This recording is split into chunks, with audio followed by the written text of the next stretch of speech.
Kagulat World. Buong tennis world ang nagulat nang pumasok si Alexandra Alex Ala sa opisyal na listahan ng top 8 youngest players sa WTA rankings ngayong 2025. Sa dami ng elite teenagers at young phenoms sa women's tennis ngayon, nakasingit ang isang Filipina. At hindi lang basta nakasingit, kundi kabilang siya sa pinakamabilis umangat at pinaka-projected na future superstar sa buong tour.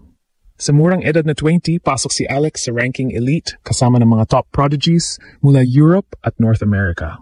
Para sa maraming analysts, ito ang malinaw na ebidensya na ang kanyang pag-angat ay hindi hype, kundi tunay na global breakthrough. Kasama ni Alex sa top 8 ang ilan sa pinakamalalakas na kabataan ng tour.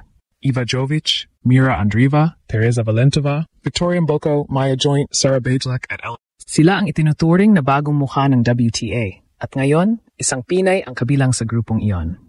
Ang pagkakasama ni Alex ay hindi lamang tungkol sa edad. Ito ay simbolo ng kalidad ng tennis na kanyang ipinapakita sa pinakamalalaking entablado. Sa loob ng isang taon, tumalon siya sa rankings, nag-upset ng seeded players at nagpakita ng laro na pang top 30 ang ceiling. Hindi lingid sa global tennis community na 2025 ang naging breakout year niya. Nagpasabog siya ng performance sa Asian Swing, nagpatuloy ng momentum sa Europe at Americas, at nagpasiklab sa mga WTA events kung saan nilampasan niya ang ilang mas mataas na ranked opponents.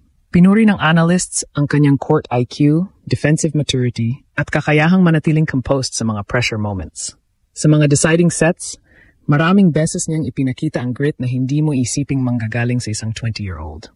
Bawat laro niya na ngayong taon ay nagpapatunay na kaya niyang sumabay sa top 10 players at sa ilang moments, kaya niya silang pabagsakin.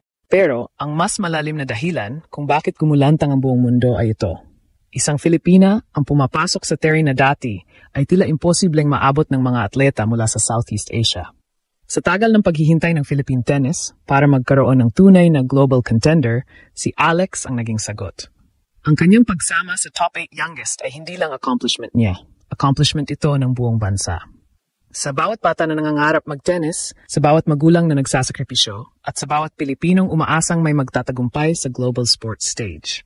At ngayong papasok siya sa mas matinding bahagi ng season, lalong tumitibay ang paniniwala ng marami. Kung ganito ang level niya sa edad na 20, gaano pa kataas ang mararating niya sa susunod na 5 taon? Grand Slams, top 20, o maging multi-title champion? Lahat posible. Dahil ngayong 2025, ginulat ni Alexandra Ala ang mundo. At ang pinakamagandang parte, hindi pa ito ang kanyang peak. Hindi karaniwan ang nangyayari ngayon kay Alexandra Alex Ala, isang Pinay na naglalaro sa pinakamalaking entablado ng tennis world at ngayon ay nasa limelight dahil sa kanyang mabilis na pagangat. Sa edad na 20 at 5 buwang gulang, nakapasok siya sa listahan ng top 8 youngest players sa WTA rankings noong 2025. Isang tagumpay na hindi lang personal para sa kanya, kundi pambansang sandigan para sa Pilipinas. Nagsimula ang taon ni Alex sa ranking number 147 at nagpahilom-hilom sa mga qualifying rounds. Ngunit sa pamamagitan ng serye ng mga panalong hindi inaasahan, mga upset wins laban sa mga veteranong manlalaro at pagangat sa mga torneo, unti-unti niyang pinatibay ang pangalan niya bilang breakout star.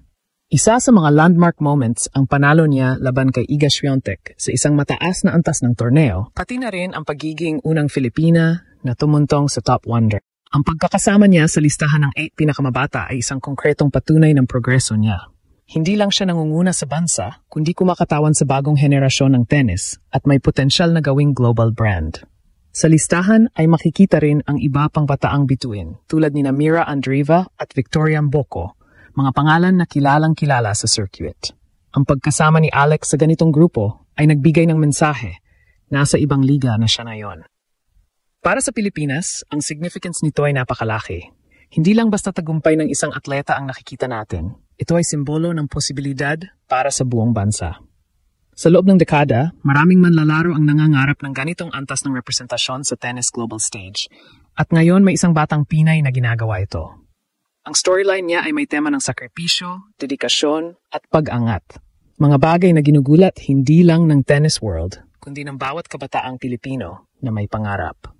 Ngayon, habang natatapos ang breakout year ni Alex at sumasapit sa mas mature na yugto ng karera niya, malinaw na mas malaki ang hinihintay ng marami. Pagamat bahagi ng young list siya ngayon, Ang tanong ay kung kayang-kayahan niya pang i-convert ito sa long-term success. Mga Grand Slam deep runs, top 20 ranking,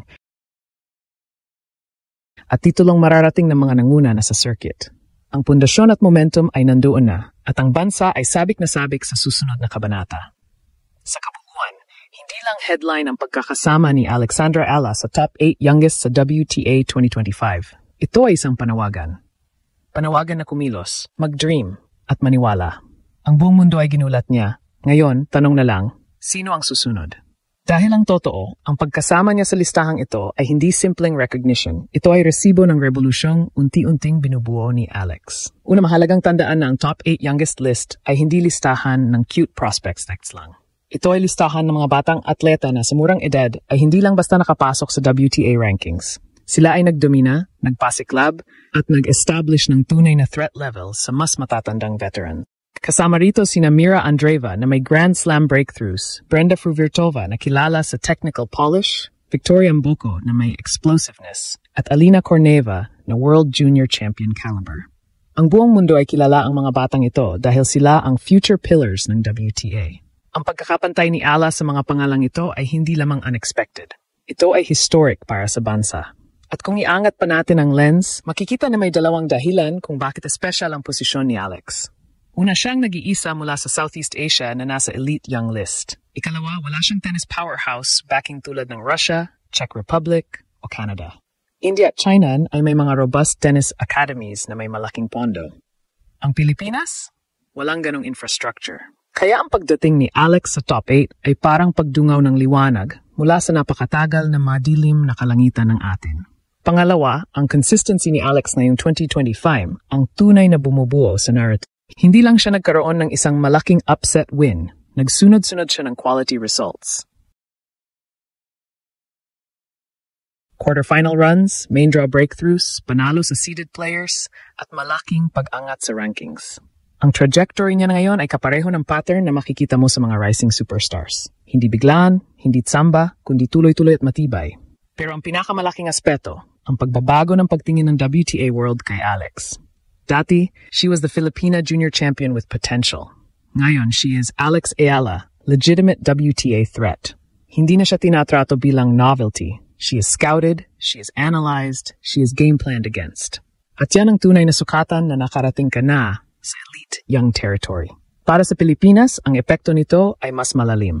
Ito ang dahilan kung bakit may sudden surge of tennis enrollment sa mga academy. Ito ang dahilan bakit mas nagiging open ang sponsors sa tennis. At higit sa lahat, ito ang dahilan kung bakit nagiging normal na para sa batang Pinoy ang mangarap ng isang WTA o ATP career. Dahil may nakita silang posible.